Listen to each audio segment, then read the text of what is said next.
Bonjour à tous, Clément de Secret Passion Conduite. Aujourd'hui, je vais vous expliquer comment faire un démarrage en côte, ou plutôt deux méthodes pour faire un démarrage dans une côte.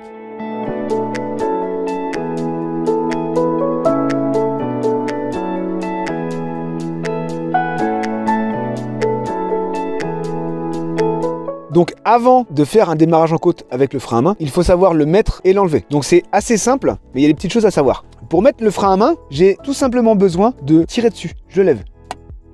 Et j'entends l'écran.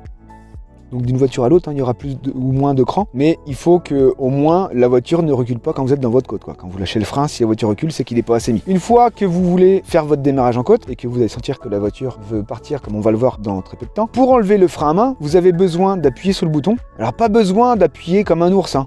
C'est une petite pression, un gamin de 5 ans pourrait très bien le faire. On appuie un petit peu sur le bouton et pour l'enlever en fait, il faut une petite pression vers le haut. Et une fois que le bouton s'est enfoncé, il suffit que je tienne celui-ci jusqu'en bas avant de le lâcher. Donc pour le mettre, je tire, franchement hein, si je veux, et pour l'enlever, j'appuie un petit peu sur le bouton, un coup sec en haut, et je le tiens jusqu'en bas. Si je lâche le bouton avant qu'il soit en bas, il s'arrête où est-ce qu'il est. Donc démarrage en côte, on va avoir deux possibilités. La première, c'est d'utiliser le frein à main pour que la voiture ne recule pas.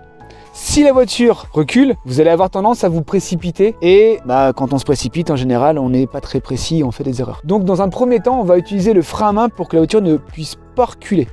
Donc je démarre mon moteur est en route, donc vous vous rappelez, au ralenti, l'embrayage à fond, je mets la première et là, je vais donner de la puissance pour que mon moteur ait une réserve de puissance, quoi. Si on n'accélère pas, le moteur va avoir du mal. Il tourne tout seul, mais il va être un peu fragile. Donc j'accélère un petit peu et au moment où je veux démarrer, je vais lâcher l'embrayage. Alors pas comme l'autre jour où on disait on regarde dans la fenêtre, là on va écouter le moteur. Donc je lâche l'embrayage jusqu'à temps que j'entende le moteur qui souffre un petit peu. L'aiguille baisse un petit peu, ça veut dire que là l'embrayage est en train d'essayer de faire le démarrage. Sauf que vu qu'il y a le frein à main qui est mis, eh ben il faut que je l'enlève. J'enlève le frein à main et la voiture démarre. Et après il suffira que j'attende comme d'habitude les fameux 8-10 km/h, ça dépend des voitures. Voilà. Nous la nôtre c'est 8, il y en a c'est 10, il y en a c'est 12, 13, voilà. Je vous la refais une fois. Donc je mets mon frein à main, l'embrayage pour mettre la première, j'accélère au moins 1500 tours minute. Si vous accélérez un petit peu plus, c'est pas grave, vous n'irez pas plus vite pour autant. 1500 tours, je commence à lâcher l'embrayage jusqu'au moment où j'entends le moteur qui faiblit un petit peu. Voilà, j'entends mon moteur qui commence à souffrir. C'est le moment où je peux lâcher mon frein à main pour que la voiture ne recule pas. Deuxième technique qui est de démarrer dans une côte, mais là où on a le droit de reculer un petit peu. Donc si on peut se permettre de reculer un petit peu, c'est parce qu'on est dans une côte qui est assez légère. Voilà, une faible pente, et qu'il n'y a personne derrière nous. S'il y a l'un de ces deux éléments qu'on n'a pas, et du coup, il faudra mettre le frein à main. Donc là, moi, c'est une petite côte, j'ai personne derrière moi, je peux me permettre, si je veux, de laisser la voiture reculer un petit peu avant qu'elle ne parte en marche avant. Et là, en fait, tout simplement, c'est un démarrage tout ce qu'il y a de plus normal. Donc, l'embrayage à fond, je mets la première, je mets mes yeux dans la fenêtre pour que je me rende compte tout de suite du moment où ça va reculer, et au moment où je veux partir, je lâche le frein pour aller accélérer, je lâche l'embrayage jusqu'à temps que ça commence à avancer. Et quand ça avance, comme l'autre jour, j'attends que ça se passe. J'attends mes fameux 8-10 km/h.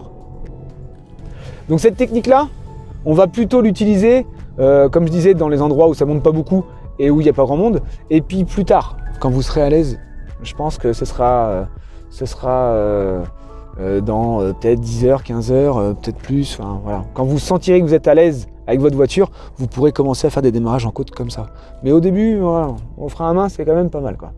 Je vous le refais une fois, je mets les yeux dans la fenêtre et au moment où je lâche le frein, je vais aller accélérer et je lâche l'embrayage jusqu'au moment où ça commence à rouler. Voilà, et maintenant j'attends que ça se passe. Alors il faut aussi que je vous parle d'une méthode que je vois de temps en temps par des gens plus ou moins expérimentés dans la conduite. Une technique qui est pas très bonne, une technique à éviter. Parce qu'il y a des endroits où ça va fonctionner et d'autres ça va fonctionner un petit peu moins bien, quoi. C'est celle de tenir le frein au pied et de lâcher l'embrayage jusqu'au point de patinage, donc comme on l'a vu avec le frein à main. Mais en fait, les gens remplacent le frein à main par le frein au pied. Donc quand on se dit ça comme ça, on se dit à l'arrière, c'est pas très grave. Sauf que si on tient le frein au pied, on ne peut pas accélérer. Si je peux pas accélérer, ma voiture elle a pas de puissance. Si elle a pas de puissance, on risque plus facilement de caler. Donc vraiment, pensez à plutôt mettre votre frein à main que de tenir votre frein au pied. C'est pas plus compliqué en plus. C'est pas plus compliqué et ça va vous éviter d'avoir des manques de puissance. Dans des petites côtes, il y a des gens que je vois faire ça et bon, ça fonctionne à peu près, quoi. C'est, on va dire, correct. Mais le jour où vous allez dans des endroits où il y a des côtes vraiment très raides, je sais pas moi, au sport d'hiver par exemple, hein. Vous allez au sport d'hiver, le pied sur le frein et puis on lâche l'embrayage, ça marche pas. Allez voir des gens qui habitent à la montagne, ça c'est une technique qu'ils vont pas utiliser parce qu'on va souvent caler. De plus, les nouvelles voitures, les voitures modernes, ont ce qu'on appelle une aide au démarrage en côte, qui est justement le fait de tenir le frein. La voiture tient le frein toute seule. Donc vous n'avez plus besoin de frein à main, ok? Donc si vous avez l'option, c'est super. Mais il faut savoir que quand on a une aide au démarrage en côte, c'est pas l'embrayage qui déconnecte le frein, c'est l'accélérateur. Donc si vous lâchez l'embrayage, du coup, sans accélérer, eh ben la voiture va avoir du mal à partir et le frein lâche pas. Étant donné que les freins sont au moins 30 fois plus forts que le moteur, eh ben vous allez caler. Donc, je vous fais la démo quand même de ce qu'il faut pas faire. Je vois des gens qui font ça, voilà. Donc, le moteur est en route, l'embrayage à fond, je mets la première, et là, je lâche l'embrayage avant de lâcher le frein au pied. Et après, les gens accélèrent. Si c'est une petite côte comme ici, ça va fonctionner, mais dès que ça va être un peu plus compliqué techniquement, des endroits où il y a des grosses côtes, ou dès que vous aurez un petit peu peur, vous allez voir, ça marche pas. Et moi, les gens qui utilisent cette technique-là, la première fois qu'ils se plantent, c'est le jour du permis, c'est pas des bêtises. Le jour du permis, on est un petit peu moins bon et ces démarrages en côte là, ils fonctionnent pas. Donc vraiment, utilisez votre frein à main. Le jour où vous êtes à l'aise, vous le faites sans frein à main, mais on accélère avant, quitte à ce que la voiture recule un petit peu, quoi. À vous de voir comment vous voulez faire, mais honnêtement, les gens qui utilisent le frein à main sont meilleurs, sont plus sûrs. C'est l'heure du petit récap. Donc comme je vous disais tout à l'heure, dans un premier temps, entraînez-vous dans un endroit qui est vraiment très calme, avec une côte qui est relativement douce, et privilégiez de faire des démarrages en côte avec le frein à main. Plus tard, vous ferez comme vous voudrez, mais il faut savoir le faire avec un frein à main. Donc en 1. Dans un deuxième temps, si vous voulez ne pas utiliser le frein à main, vous pourrez toujours le faire. Ensuite, rappelez-vous qu'on s'entraîne dans un endroit où il n'y a pas grand monde, un endroit calme, une côte légère, le temps d'être vraiment bien habitué et bien maîtriser cette technique. Et pour finir, rappelez-vous qu'on ne lâche jamais un embrayage au point de patinage si on n'a pas accéléré avant. Donc, on ne tient pas le frein au pied. Toujours accélérer.